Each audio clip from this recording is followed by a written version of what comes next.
¿Qué tal, gente? ¿Cómo se encuentran el día de hoy? Soy el Dr. Paul y vamos a ver la segunda parte de las lesiones térmicas causadas por quemaduras. Durante la evaluación que vamos a hacer a los pacientes que hayan ingresado al área de urgencias por lesiones de quemaduras, independientemente de la intensidad y del contexto, va a ser importante que nosotros la hagamos en base a estos tres principios, que va a ser la historia clínica del paciente con sus antecedentes, en área de superficie corporal quemada y la profundidad de la quemadura. Vamos a comenzar viendo lo que es la historia. Dentro de la historia clínica que le haremos a nuestro paciente como parte de la evaluación secundaria, es muy importante que nosotros veamos estos 4 puntos. El primero de ellos es el mecanismo de la quemadura. Es muy importante que nosotros sepamos si fue una quemadura por una explosión, si fue en un área abierta, si fue en un espacio cerrado, si fue una quemadura por químicos, si fue una quemadura eléctrica. ¿Por qué? Porque cada una de ellas nos va a dar una pauta para poder establecer el tratamiento y las medidas de soporte adecuadas para poder hacer todo lo posible para preservar la supervivencia de nuestro paciente. Por ejemplo, una lesión por explosión, una quemadura por explosión, puede no únicamente estar comprometiendo como tal la quemadura, sino también puede haber traumatismos que estén acompañando, ya sea porque en la misma explosión pudo haber arrojado otros objetos, por ejemplo punzocortantes, o bien porque en la misma explosión pudo haber arrojado al paciente lejos y pudo haber sufrido algún otro traumatismo. Es importante también saber si la quemadura se dio en un lugar abierto, porque si fue por ejemplo una quemadura en un incendio forestal, eso nos da a entender que hay menor probabilidad de que haya una intoxicación por gases. A diferencia de que si fue en un espacio cerrado, como por ejemplo su habitación en su vivienda.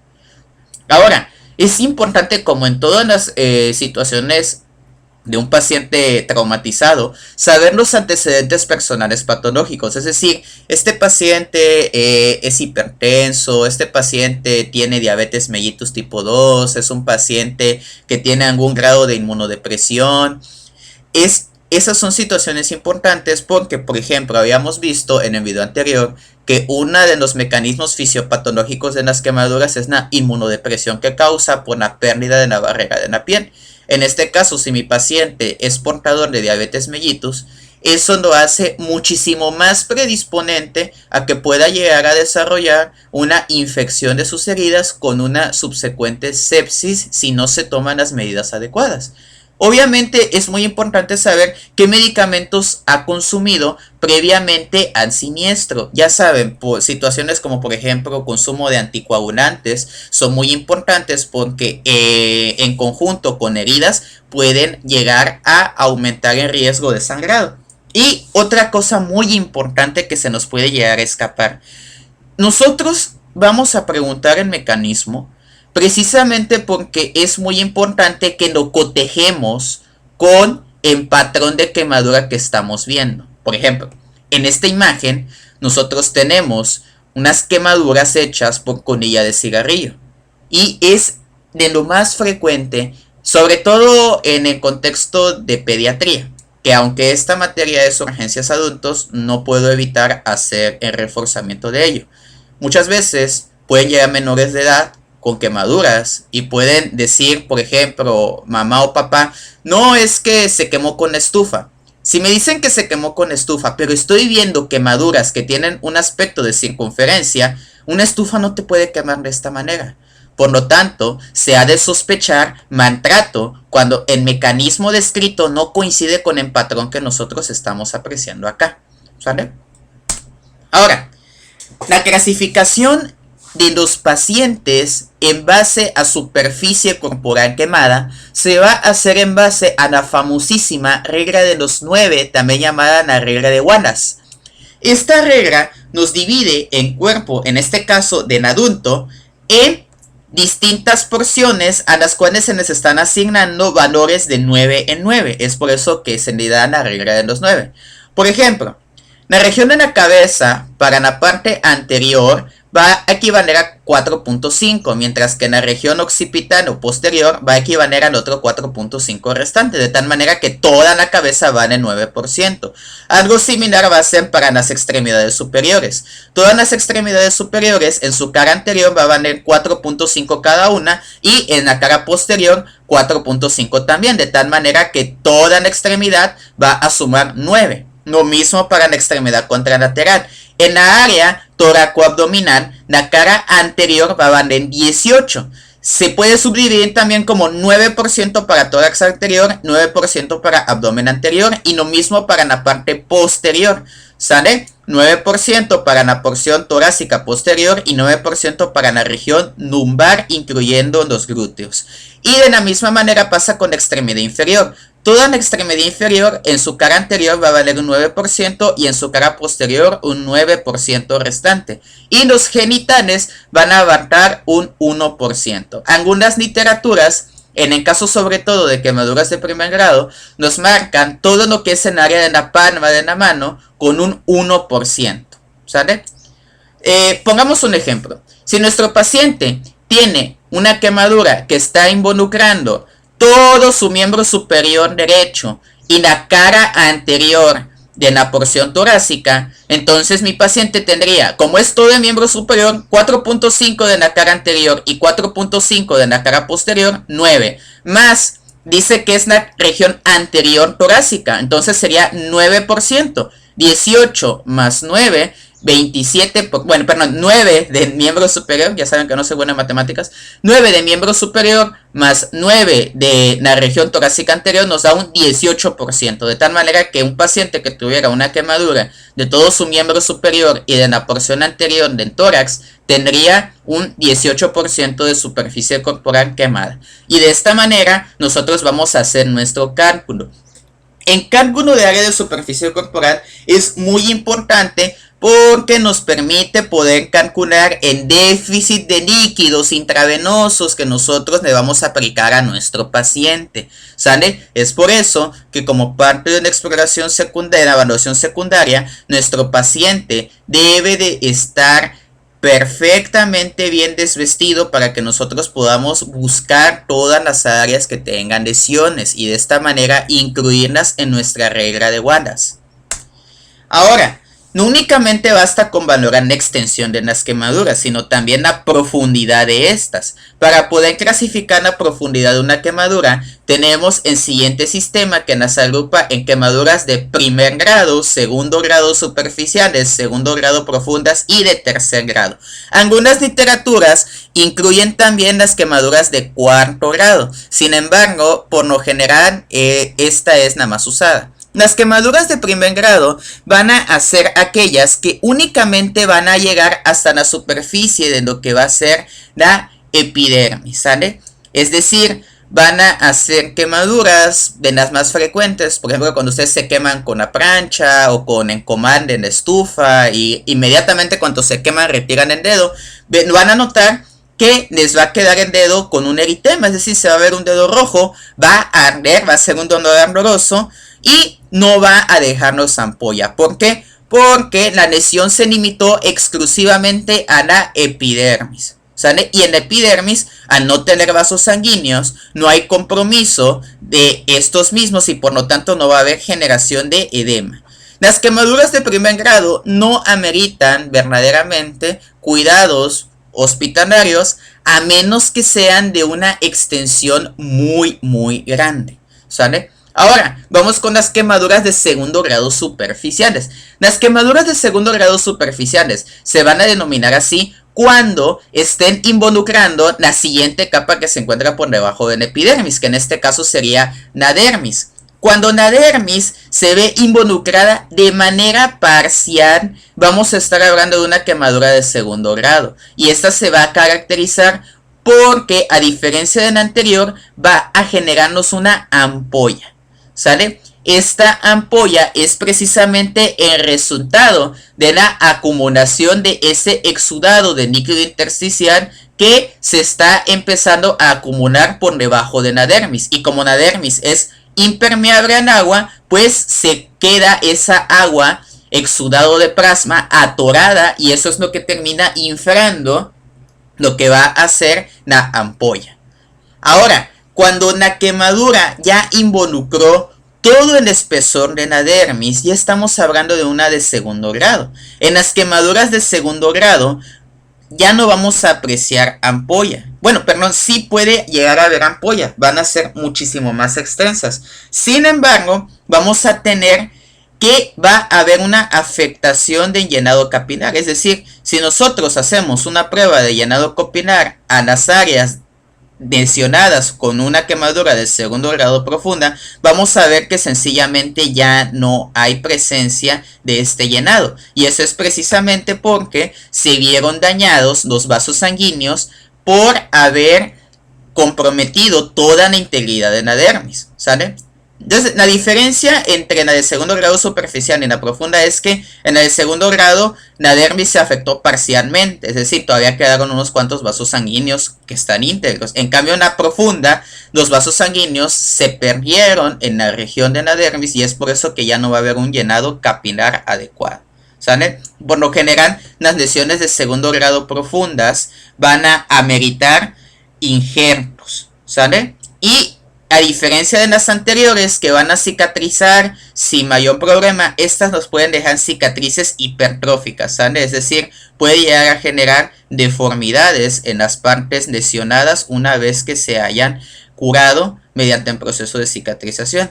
Y finalmente vamos a tener lo que son las quemaduras de tercer grado. Las quemaduras de tercer grado, aunque aquí en esta tabla nos marca que sí pueden llegar a presentar ampolla, por lo general es muy difícil que forme ampolla, porque son las que involucran no únicamente en epidermis y la dermis, sino también en tejido subcutáneo, músculos e incluso huesos. Cuando involucra huesos es ahí donde algunas literaturas le llaman quemadura de cuarto grado, ¿sale? Pero para fines pronósticos y de tratamiento es lo mismo que incluirlas en una quemadura de tercer grado, ¿sale? Las quemaduras de tercer grado van a ser muy evidentes porque pues precisamente ya hay una pérdida completa de lo que es la piel, y precisamente por eso digo que casi no hace ampolla, porque como no hay pérdida de piel, pues no hay en donde se pueda llegar a formar esta ampolla. Estas quemaduras de tercer grado se van a caracterizar principalmente, además de su aspecto aparatoso, porque no van a doler. ¿Y por qué no duelen? Porque precisamente al haber consumido hasta el tejido subcutáneo y músculos, se han perdido prácticamente la totalidad de los receptores sensitivos. Y al no haber receptores sensitivos del sistema nervioso, pues ya no se percibe dolor alguno, ¿sale? Obviamente las quemaduras de tercer grado no van a curar de manera espontánea, van a ocupar injerto a fuerzas, y posteriormente, incluso con la aplicación de injerto, van a llegar a ocasionar deformidades que muy difícilmente se van a poder recuperar, ¿sale? Y acá, por ejemplo, tenemos lo que es una quemadura de segundo grado superficial, y acá tenemos el aspecto de una quemadura de tercer grado, ¿sale? Quiero que se den cuenta cómo la quemadura de segundo grado se aprecia como húmeda, se ve como mojadita, y es precisamente por el exudado y la posible generación de ampollas posteriores. Y en este caso ya ni siquiera se ve ampolla ni nada, se ve completamente seco. ¿Por qué? Porque ya no hay piel. Esto ya es directamente parte del tejido muscular que fue quemado, ¿sale? Ahora, la revisión primaria que vamos a hacer en nuestros pacientes que hayan sufrido quemaduras va a comenzar por la vía aérea. Vamos a vigilar las lesiones por inhalación y también el edema de las vías aéreas de una manera temprana. Y como ya había mencionado en el video anterior, no vamos a dudar en recurrir a una intubación endotraqueal en dado caso que nuestro paciente tenga datos clínicos sugerentes de un edema de vías respiratorias causado por inhalación de los productos de la combustión.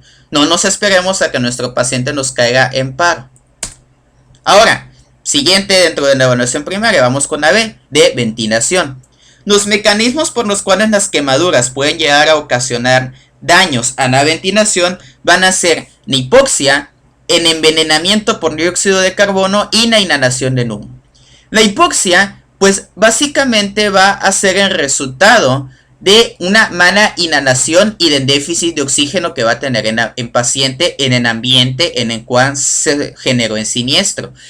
También puede llegar a presentar quemaduras en tórax, que en caso de llegar a ser profundas, por ejemplo de tercer grado, y llegar a comprometer musculatura, eso también estaría contribuyendo a afectar el proceso de la mecánica ventilatoria con la subsecuente hipoxemia. Ahora, respecto al envenenamiento por dióxido de carbono, esto es muy importante. El dióxido de carbono es un desecho generado por la combustión que es muy frecuente de ver, ¿sale?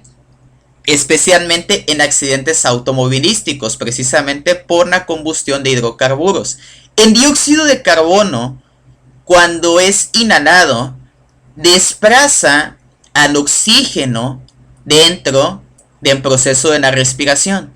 ¿A qué se refiere eso? Ustedes saben que normalmente nosotros, al inspirar, introducimos oxígeno a nuestro organismo y durante la expiración nosotros estamos expulsando el dióxido de carbono.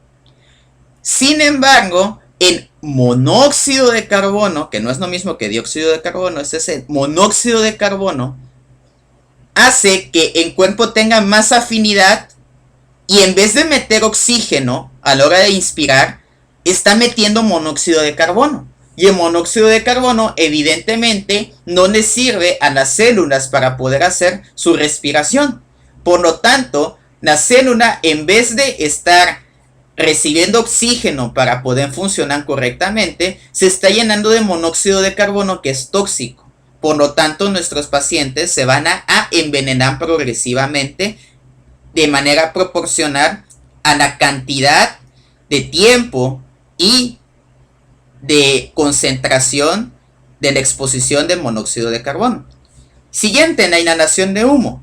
Existen también otros productos de la combustión que pueden llegar a generar irritación de la vía aérea con la consiguiente aparición de un edema, que no únicamente se puede limitar a las vías superiores, sino que también se puede limitar a las vías inferiores, llegando incluso a causar neumonitis por aspiración. Ahora, referente a lo que es el apartado de la circulación. En la circulación ya habíamos mencionado que en nuestro paciente puede llegar a tener choque hipovolémico, precisamente porque al perder la barrera de la piel se está evaporando prácticamente en plasma de nuestra sangre. Sin embargo, otra causa también por la que puede haber choque hipovolémico es porque dificulta al personal de salud evaluar correctamente los datos clínicos del inicio de choque. Es decir, en un paciente que está quemado, nosotros no podemos confiar en el llenado capilar, ni en la apariencia de la piel, ni tampoco en el aumento de la frecuencia cardíaca, porque esto se puede encontrar de manera variable como consecuencia misma de la quemadura en sí. Sin embargo, también puede pasar, que es lo más común, que nuestro paciente esté deshidratado y al mismo tiempo tenga quemaduras y se puede enmascarar. Tú ya no vas a saber si sus alteraciones son solo porque está quemado o porque también se encuentra con deshidratación. Por lo tanto, todo paciente que tenga más de 20% de superficie corporal quemada va a ser un paciente que le vamos a tener que iniciar terapia de reanimación con líquidos intravenosos. Para saber cuántos líquidos le vamos a aplicar a nuestro paciente, vamos a emplear la fórmula de Parnall. La fórmula de Parnall nos dice que la cantidad de déficit de líquido que tiene nuestro paciente equivale a 4 mililitros por kilo de peso por superficie corporal en 24 horas. ¿A qué se refiere esto? Quiere decir que por cada kilo de peso que tenga mi paciente, lo voy a multiplicar por 4 mililitros y eso a su vez lo voy a multiplicar por la cantidad de superficie corporal quemada que yo calculé previamente en base a la regla de los 9. Por ejemplo, imaginemos que tenemos un paciente de 60 kilos y que tiene 45% de su superficie corporal quemada. ¿Cómo vamos a calcular la cantidad de líquido que deberemos de pasarle a este paciente en la reanimación? Bueno, fácil. La fórmula nos dice que es 4 mililitros por el kilo de peso. Nuestro paciente pesa 60 kilos. Y esto lo vamos a multiplicar por la superficie corporal quemada, que en este caso es 45%. Entonces, 4 por 60 por 45 nos da 10.800 mililitros. Ahora, continuando con la regla, nos dice que estos 10.800 mililitros de solución Hartmann nos vamos a repartir de la siguiente manera. La mitad las vamos a pasar para 8 horas y la otra mitad las vamos a pasar a lo largo de 16 horas. ¿De qué manera quedaría esto? Si mi paciente tiene 10.800 mililitros calculados por la fórmula, lo divido entre 2 para tener 50 y 50%.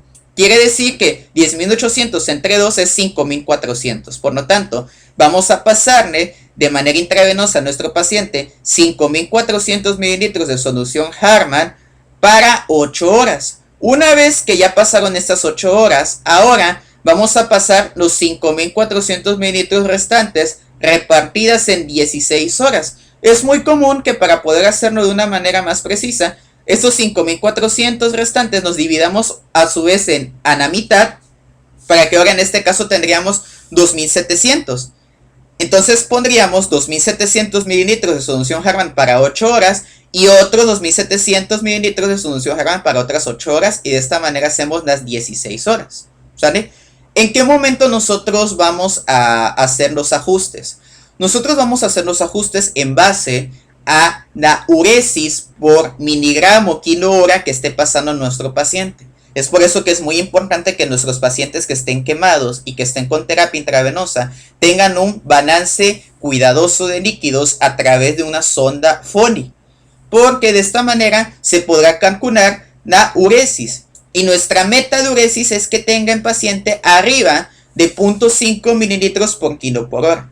¿Sale? Es decir, si mi paciente pesa 60 kilos, 60 por 0.5 equivaldría aproximadamente a unos 30 mililitros por kilo por hora. Quiere decir que mi paciente deberá de estar orinando mínimo 30 mililitros por kilo de peso en una hora. Si mi paciente no está orinando eso, voy a tener que aumentar la cantidad de líquidos, o bien en su defecto buscar otra causa. A lo mejor tiene alguna herida traumática que no se ha apreciado, tiene alguna lesión interna que explique en por qué motivo no está revirtiendo su situación de choque. ¿Sale?